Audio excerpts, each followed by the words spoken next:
बोलो राधे राधे। सतकथा में आज की कथा है, कवच कुंडलधारी कर्ण को क्या एकलव्य मार सकता था? यदि नहीं तो क्यों? दोनों में कौन था किस पर भारी? आइए इस बारे में आज हम जरूर सुनेंगे, लेकिन इससे पहले चैनल को सब्सक्राइब करें, लाइक और शेयर करें। दोस्तों, क्या आपको मालूम है कि महारथी कर्ण और वीर एकलव्य में कौन ज्यादा महान और शक्तिशाली था? क्या एकलव्य कर्ण को कवच कुंडलों सहित मार सकता था? क्या एकलव्य के पास कर्ण से अधिक शक्तिशाली दिव्यास्त्र थे? हम जानेंगे कर्ण और एकलव्य में कौन सबसे ज्यादा शक्तिशाली और महान योद्धा था। आपको बता दें कि दोनों ही वीर महाभारत के समय के सबसे महान योद्धा थे। इसमें कोई शक नहीं कि इन जैसा योद्धा न कभी हुआ है और न ही कभी होगा, लेकिन इनके धनुर्विद्या, युद्ध कौशल और ज्ञान का आकलन जरूर कर सकते हैं। तो सबसे पहले हम बात करते हैं एकलव्य की। एकलव्य निषादों के राजा हिरण्यधनु का पुत्र था, इसलिए हम कह सकते हैं कि वो निषादों का राजकुमार था और उन्हें एक महान धनुर्धर बनना था।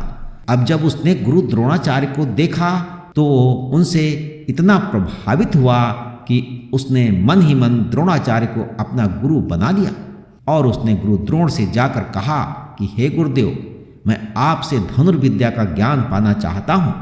लेकिन एक निषाद का पुत्र होने के कारण गुरु द्रोण ने जो है एकलव्य को धनुर्विद्या का ज्ञान देने से मना कर दिया। और एकलव्य तो गुरु द्रोण को अपना गुरु मान चुका था। उसने जंगल में जाकर अपने गुरु की प्रतिमा बनाई और उसी के सामने अपना अभ्यास करने लगा। अब उसने पूरी शक्ति के साथ धनुर्विद्या का अभ्यास किया और उसने अपने आप को एक शक्तिशाली योद्धा बना लिया। यहाँ तक कि उसने अर्जुन से पहले शब्द भेड़ी बाण जो है चलाना सीख लिया था। अब जब ये बात अर्जुन को पता चलती है तो अर्जुन दौड़ा दौड़ा गुरु द्रोण के पास जाता है और उनसे कहता है कि आपने तो कहा था कि मैं सबसे शक्तिशाली योद्धा बनूंगा, तो फिर आपका ये दूसरा शिष्य एकलव्य मुझसे भी ज्यादा शक्तिशाली कैसे है?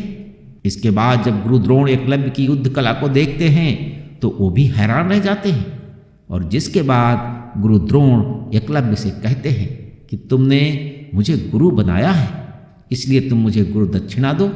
इस पर एकलव्य कहता है कि आपको जो चाहिए आप मांग लो। अब इसी बात का फायदा उठाकर द्रोणाचार्य ने जो है एकलव्य से उसका अंगूठा मांग लिया, लेकिन एकलव्य का अंगूठा कट जाने के बाद भी उसने अपनी 2 उंगलियों से तीर चलाना सीख लिया था। और एक कथा के अनुसार एकलव्य को गुरु द्रोण से स्वप्न के द्वारा दिव्यास्त्रों का ज्ञान मिला था, मगर फिर भी अंगूठा कट जाने के बाद वो पहले जैसा योद्धा नहीं था और इसके बाद वो छेदी नरेश जरासंध की सेना में सेनापति के रूप में शामिल हो गया था। जरासंध वही योद्धा है जिसके कारण भगवान श्री कृष्ण जी को मथुरा छोड़कर द्वारिका जाना पड़ा था और उस जरासंध ने एकलव्य को अपना सेनापति चुना था। तो सोचिए एकलव्य कितना महान धनुर्धर होगा। और जब जरासंध एकलव्य को लेकर श्री कृष्ण जी के साथ युद्ध करने गया तब एकलव्य का मुकाबला कर सके ऐसा कोई भी योद्धा वहां पर नहीं था।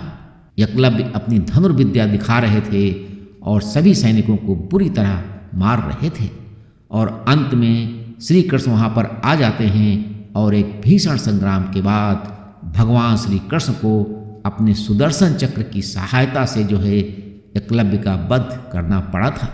अब आप खुद ही सोचिए, जिसका वध स्वयं भगवान श्री कृष्ण को अपने सुदर्शन चक्र से करना पड़ा, वो योद्धा कितना महान और शक्तिशाली होगा। अब एकलव्य के वध के बाद भगवान श्री कृष्ण अर्जुन से कहते हैं, अर्जुन तुम्हारे ही कल्याण के लिए द्रोणाचार्य ने एकलव्य से उसका अंगूठा कटवा दिया था। अगर एकलव्य का अंगूठा नहीं कटा होता तो एकलव्य को दुनिया में कोई भी योद्धा परास्त नहीं कर सकता था।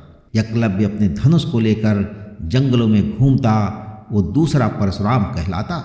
अब आप ही सोचिए कि श्री कृष्ण जो है एकलव्य की तुलना भगवान परशुराम जी से करते हैं तो वो कितना ज़्यादा शक्तिशाली होगा। और इसके बाद भगवान श्री कृष्ण कहते हैं कि अर्जुन, मैंने ही तुम्हारे कल्याण के लिए एकलव्य का वध किया है। अगर एकलव्य जीवित होता तो वीर एकलव्य और महारथी कर्ण दोनों मिलकर दुर्योधन की रक्षा करते और तब दुर्योधन को हरा पाना असंभव हो जाता। अब हम बात करते हैं महारथी कर्ण के बारे में। तो महारथी कर्ण भगवान सूर्य नारायण के अंश थे, इसलिए हम ये कह सकते हैं कि वो एक देवपुत्र थे और उनके गुरु स्वयं भगवान परशुराम जी थे। कर्ण को अपने गुरु परशुराम जी पर बहुत ज़्यादा निष्ठा थी। उन्होंने अपने गुरु की बहुत सेवा की थी, जिससे प्रसन्न होकर परशुराम जी ने अपने फरसे को छोड़कर उसे एक एक करके सभी प्रकार के दिव्यास्त्रों का ज्ञान दिया था, जिसमें भगवान शंकर जी के दिव्यास्त्र और भगवान ब्रह्मा जी के सभी दिव्यास्त्र भी शामिल थे। और साथ ही गुरु परशुराम जी द्वारा निर्मित अजेय भगवास्त्र भी जो है, इस अस्त्र को भगवान परशुराम जी ने केवल कर्ण को ही दिया था। यही तो दिव्यास्त्र है जिसके डर से अर्जुन रणभूमि छोड़कर भागने को मजबूर हो गया था। और इसके अलावा भगवान परशुराम जी ने कर्ण को अपना दिव्य विजय धनुष भी प्रदान किया था, जिसके होते हुए कर्ण जो है अजेय हो गया था। और इसके अलावा महारथी कर्ण के पास जन्म से प्राप्त कवच कुंडल थे, जिसका निर्माण अमृत से किया गया था। और इसके होते हुए कर्ण को तीनों लोकों में कोई भी योद्धा परास्त नहीं कर सकता था। और ये बात भगवान श्री कृष्ण ने स्वयं अर्जुन से कही थी कि अगर कर्ण के पास उसका कवच और कुंडल होता तो तुम अपना गांडीव लेकर और मैं अपना सुदर्शन चक्र लेकर जाते तो भी महारथी कर्ण को परास्त नहीं कर पाते। तो हम ये कह सकते हैं कि एकलव्य के अस्त्र भी कर्ण के कवच कुंडलों के सामने फीके थे। और इसी कारण देवराज इंद्र ने महारथी कर्ण से उसका दिव्य कवच छीन लिया था। अब सोचिए, महारथी कर्ण से इंद्रदेव इतना डरते और जलते थे और बार बार देवताओं द्वारा कर्ण के साथ ही क्यों छल किया गया। इंद्रदेव के कारण पहले गुरु से श्राप मिला, फिर इंद्र ने कवच कुंडल छीन लिए और भगवान श्री कृष्ण ने तो महाभारत युद्ध के समय उस पर अपनी माया तक का प्रयोग किया ताकि वो अर्जुन को न मार सके। और युद्ध से पूर्व ही उसे बताया गया कि वो कुंती का पुत्र है, ताकि कर्ण चाह कर भी पांडवों को न मार सके। और यही नहीं, इसके बाद कुंती ने भी दान में मांग लिया कि वो किसी भी पांडवों को नहीं मारेगा।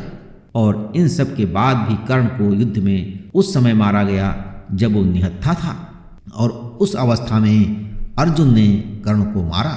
इन सभी चीज़ों को अगर देखा जाए तो महारथी कर्ण एकलव्य से तो क्या अर्जुन से भी कई गुना शक्तिशाली और महान योद्धा था। तो पौराणिक कथाओं में आज बस इतना। अगली बार हम जानेंगे एक नई कथा। तब तक के लिए ईश्वर की सभी शुभकामनाएं आपके साथ बनी रहें।